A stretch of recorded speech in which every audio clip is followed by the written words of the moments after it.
সুপ্রভাত বন্ধুরা, তোমরা সবাই কেমন আছো? আশা করছি ভালো আছো। আমরাও বেশ ভালো আছি। মুর্শিদাবাদের সুন্দর একটি গ্রাম থেকে আমি মাম্পি দাস লাইফস্টাইলে তোমাদের অনেক অনেক স্বাগত। বেশি কথা না বলে তোমাদের সাথে নিয়ে আমি আমার ব্লগটা শুরু করছি। এখন দেখো ঘড়িতে বাজে সকাল 7:30 মতো। তো ছোটো মেয়ে ঘুম থেকে উঠে পড়েছে, দাঁত মাজিয়ে দিয়েছি। তো এবার একটু চা খেতে দেবো, চা আর সঙ্গে বিস্কিট। আমাদের বাড়িতে মেরি বিস্কুটটাই আনা হয়, আর এটা খেতে সবাই খুব পছন্দ করে। তুমি এখন চা খেয়ে নেবে। চা খাওয়া হয়ে গেলে একটু বই পড়িয়ে দেবো। ওদিকে আমার কাজ হয়ে গেছে, এদিকটায় চলে এসেছি। কলতলাতে বাসনগুলো আগেই ভিজিয়ে রেখেছিলাম, ওগুলো এখন মেজে নেবো। আর জানো তো বন্ধুরা, আমাদের এখানে প্রচণ্ড শীত পড়েছে। এত শীত পড়েছে, সকাল সন্ধে থাকা যাচ্ছে না, প্রচণ্ড শীত পড়েছে। আর আমি যখন উঠি তখন বেশ টিনের চাল থেকে টুপটুপ করে কুয়াশাগুলো পড়ছিল। আমাদের তো টিনের চাল, সেটা বোঝা যাচ্ছিল। তো যাই হোক, আমি এখন বাসনগুলো মেজে নিই। মাজা হয়ে গেলেই ধুয়ে নেবো। আর যে কড়াইটা দেখছো, ওইটা এখন মাজবো না, ওইটা বেশ পুড়েছে। তো ওটা বালি দিয়ে পরে পা দিয়ে ঘষে মাজতে হবে। তো আমি এখন ওটা রেখে দিই, পরে মেজে নেবো। এখন আমি বাসনগুলো ধুয়ে নিই, তারপরে আমি আমার বাকি কাজগুলো করে নেবো। আর এই যে বাসনগুলো দেখছো, এগুলো রাত্রে বাসন, এগুলোই এঁটো হয়নি।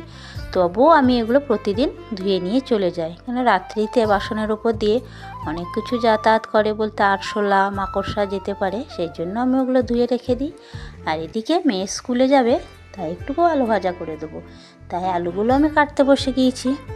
আলুগুলো কাটা হয়ে গেলেই আমি এটা ভেজে নেব, তারপরে মেয়ে খাওয়া দাওয়া করে স্কুলে যাবে। আর জানো তো বন্ধুরা, আমাদের গ্রামেই দুটো প্রাইমারি স্কুল আর একটা হাই স্কুল আছে, তাই মেয়ের খুব সুবিধা স্কুলে যেতে, বাইরে কোথাও যেতে হয় না, গ্রামের মধ্যেই। তো একটুকু দেরি করে গেলেও অসুবিধা হয় না, ওই 10টা সাড়ে 10টার দিকে বেরোলেই স্কুলে পৌঁছে যায়। তো মেয়ে এখন যাবে, তো রেডি হচ্ছে। আমি এদিকে তরকারিটা বসিয়ে দেবো। মেয়ে বলেছে আজকে আলু ভাজা খেয়ে স্কুলে যাবে। তো আমি আলু ভাজাটা বসিয়ে দিয়ে উনুনে বসিয়ে দিয়ে আমি চলে এসেছি আমার কাজগুলো করে নিতে। তো এসেই আমি প্রথমে বিছানাটা দেখো গুছিয়ে নিয়েছি। আর এখন যেহেতু শীতকাল, অনেক অনেক লেপ কাঁথা দরকার, তো আমি সেগুলো বার করেও নিয়েছি, সেগুলো রাত্রিতে গায়ে দিই। আর এখন আমি আমার কাজগুলো করে নেবো। তো শোকেসটা মুছে নিই। আর জানো তো বন্ধুরা, এই শোকেসটা আমার বিয়ের শোকেস, এখনও নতুনের মতন হয়ে আছে। আর আমাকে সবাই বলে, এমনিতে মন গড়া করে বলে নাকি জানি না, তবে বলে নাকি আমি বেশ যত্ন করে জিনিস গুছিয়ে রাখতে পারি। আর এই দেখছো যে হোম থিয়েটারটা, এটা তোমার দাদা ভাইয়ের খুব একটা পছন্দের জিনিস। অনলাইনে অর্ডার দিয়ে কেনা হয়েছিল, ওই প্রায় 9,000 টাকা মতন দাম নিয়েছিল। এটাও হয়ে গেল প্রায় 3-4 বছর হয়ে গেল, কিন্তু সময় কোথায় গান শোনার। তো ওই হয় আর কি, মাঝে মধ্যে একটু একটু গান শোনা। আর এই যে এই শোকেসটাতেই আমি আমার সাজুগুজুগুলো রাখি। আমি সাজগোজের অত কিছু জানি না, তবু যেটুকুই জানি ওই কাজ চলে আর কি। মেয়ের সাজগোজ, ছোটো মেয়ের সাজগোজ, আমার সাজগোজ, আমি আলাদা আলাদা করে এই শোকেসটাতেই গুছিয়ে রাখি। আমি তো সেরকম সাজগোজ সম্পর্কে কিছু জানিও না, তো যেটুকুই জানি ওতেই আর কি কাজ হয়ে যায়। তো দেখো, আমি শোকেসটা একটু মুছে নিলাম। পরিষ্কার পরিচ্ছন্ন করে রাখলে জিনিসগুলো অনেক দিন টেকসই হয়। তা শোকেসটা এখন নতুনের মতনই হয়ে আছে। যাই হোক, ঘরটা তো মুছতে হবে, সেই জন্য আমি ঘর বারান্দা সমস্ত সব একটুকু ঝেঁটিয়ে নিয়েছি, তারপরেই মুছে ফেলবো। ছোটো মেয়ে আবার অঙ্গনারী গিয়েছে, আজকে দিদিমণি এসেছিলো নিয়ে যেতে, তাই ও গিয়েছে। তো এবার বেলা হয়ে এসছে, এতক্ষণ বাড়ি পৌঁছে যাবে। তো দেখি কখন আসছে। আর এগুলো দেখছো তো, এগুলো আমি প্রতিদিন ঝুলগুলো ঝেড়ে দিই, কিন্তু তবু দেখবো রাত্রের মধ্যে মাকড়সাগুলো আবার জাল করে দিয়েছে, জানো তো। এগুলো প্রতিদিনই ঝাড়া হয়, আর প্রতিদিনই দেখবো মাকড়সাতে রাত্রের মধ্যে জাল করে দিয়েছে। তারপরেই দেখো চলে এসেছে মেয়ে। আজকে কি দিয়েছে দেখি। আজকে তো সোমবার, ভাত আর ডিম দেওয়ার কথা, তো দেখি কি দিয়েছে। তো ওটা এখন খাইয়ে দেবো। দেখো এসেই কোলে উঠে পড়েছে। দেখো, তারপরেই দেখলাম এক ফেরিওয়ালা এসেছে, তো একটু যাই গিয়ে দেখি কী আছে। আর যে দেখছো এই জিনিসগুলো, এইগুলো সব কিছুরই দাম 35 টাকা। তাই ভাবলাম আমি একটুকু যাই। জানো তো বন্ধুরা, কলতলায় বসা ওই টুলটা ভেঙে গিয়েছে, অনেক দিন হলো, বসে বাসন মাজতে খুব অসুবিধা হয়। তাই একটুকু দেখছিলাম নেবো। তা বেশ দেখলাম একটুকু হালকা, বসলে হয়তো ভেঙে যেতে পারে। তো যাই হোক, ওটা আর কেনা হলো না। যদিও বা কিনতাম, কাছে বেশি কিছু পয়সা ছিল না বলে আর কেনা হলো না। আর এদিকে জলের বোতলটা রাখার এটা ভেঙে গিয়েছে, তো সেটা একটা নিয়ে নিলাম। আর এদিকে যে চলে এসেছে ছোট মেয়ে, ওর পেন্সিল বক্স চাই।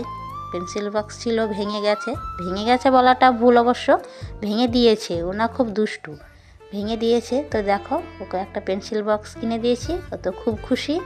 আর আমিও এদিকে একটা ঝুড়ি কিনে নিয়েছি জলের বোতলগুলো রাখার জন্য। তো ওই যত কিছু দেখছো এগুলো সবই দাম 35 টাকা। তো টুলটা নেওয়ার ইচ্ছা ছিল, সেটা আর হলো না, তো অন্যদিন নিতে হবে। দেখো, এগুলো নিয়ে আমি চললাম এখন। তারপরেই চলে এসেছি, এই যে উনুনে রান্না বসিয়ে দিয়েছি। প্রচুর দেরি হয়ে গেছে, ওই তো বললাম শীতের দিন, কি করব, এইভাবেই আমাদেরকে চলতে হয়। এতটাই দেরি হয়ে গেছে, দেখো আমার মুড়ি খাওয়া হয়নি, আমি এদিকে চুলও আঁচড়াইনি, সিঁদুরও পড়া হয়নি। তো ভাবলাম প্রথমে রান্নাটা বসিয়ে দিই, তারপরে আস্তে আস্তে এগুলো করে নেব। আর আমরা তো গ্রামের, মুড়ি খেতেই একটু স্বাচ্ছন্দ্য বোধ করি।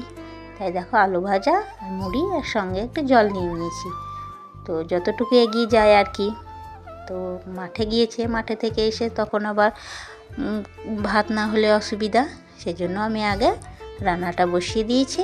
তারপরে আমি এগুলো খেয়ে নেব, তারপরে বাকি যে কাজগুলো আছে সেগুলো করে নেব। এইদিকে দেখো, মেয়েও চলে এসেছে, মেয়েকে স্নান করিয়ে দেওয়া হয়নি। তো ভাবলাম তরকারিটা সেদ্ধ বসিয়ে দিয়ে মেয়েকে তেল মাখিয়ে দিই।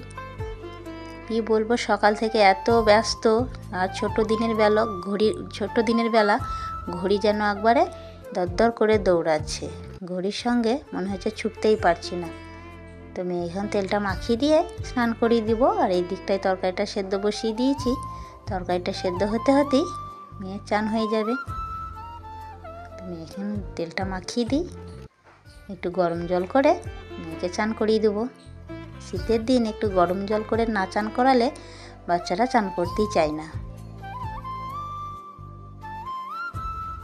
তাই একবার একটু তরকারিটা নেড়ে দিই যাতে ধরে না যায় তলায়। তারপরে চলে এসেছি আঁকুর কাটতে। আগের দিনকে আমাদের ডাঁটায় খুব একটা ধার ছিল না, ভোঁতা ছিল বলে কাটতেও পারিনি, খেতেও পারিনি। কিন্তু আজকে ডাঁটা আমি মামার বাড়ি থেকে আনিয়েছি। তো দেখো, ডাঁটাতে প্রচণ্ড ধার, কেমন সুন্দর কাটছে। তো আজকে আঁকুর খাবই, তবেই ছাড়বো। আগের দিন না একটাও আঁকুর খেতে পারিনি, তাই ডাঁটা আমি আনিয়েছি। এখন আঁকুরগুলো কেটে দিই, আমিও খাবো, মেয়েদেরকেও খাওয়াবো।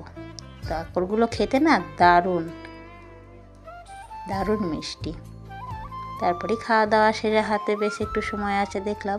তো কাপড়গুলো সেই বাইরে আছে, এখনও গোছানো হয়নি। তাই ভাবলাম চলো আলমারিতে শাড়িগুলো গুছিয়ে রেখে দিই। আর জানো তো বন্ধুরা, আমার না বিশেষ কোনো সেরকম শাড়ি নেই। তো দেখো, এদিকেও চলে এসেছে ছোটো মেয়ে, ওনা খুব দুষ্টু। তো বাচ্চারা তো একটু দুষ্টু করবেই। তো যাই হোক, মেয়ে এখন বসে খেলা করতে লাগলো, আমি এদিকে আমার এগুলো গুছিয়ে রেখে দিই। আর যে ওরটা বলছিলাম, আমার না বেশি বিশেষ কোনো শাড়ি নেই। তো যেগুলোই আছে সেগুলো তো একটু যত্ন করে রাখতে হবে, নইলে তো হবে না। তো আমি আমার শাড়ি ব্লাউজ এক সাইডে রেখে দিই, আর নিচের দিকটায় আমি আমার মেয়েদের, ছোটো মেয়ের জামা কাপড় আলাদা, বড় মেয়ের জামা প্যান্ট আলাদা করেই রেখে দিই, পরে যাতে সুবিধা হয়, খুঁজতে না হয় গোটা আলমারি ঘেটে। তাই আমি সেগুলো হাতের কাছে সহজ মতন গুছিয়ে রেখে দিই আলাদা আলাদাভাবে। তো আমার আলমারিটা দেখো গোছানো হয়ে গেছে। তো আমি এখন বন্ধ করে দিয়ে তারপরেই চলে এসেছি। দেখো, একটু বিকেলবেলায় খোলা আকাশের নিচে, সারাদিন বাড়িতেই থাকি, সেরকম একটা বেরোনো হয় না। এই বিকেলবেলাটা বেরোলে মনে হয় প্রাণটা জুড়িয়ে গেল। তো দেখো, কত বাচ্চা ছেলে খেলা করছে ফাঁকা জায়গায়, কি সুন্দর ভালো লাগছে। তো আমিও চলে এলাম ছোটো মেয়েকে নিয়ে এখানটায় একটুকু বিকেলবেলায় একটু খোলা আকাশের নিচে। তো তারপরে গিয়ে তো সন্ধেকার টিফিন বানানো, রাত্রে পড়ানো মেয়েদের। তো যাই হোক, এই সময়টুকু আমি একটুকু ফাঁকা আকাশের নিচেই কাটিয়ে দেবো। তারপরে দেখো বন্ধু, আমার ভিডিওটা তোমাদের কেমন লাগলো জানাতে ভুলো না। দেখা হবে আবার একদিন নতুন এক ভিডিওতে, নতুন কোনো দিন। ততক্ষণে তোমরা সুস্থ থেকো, ভালো থেকো।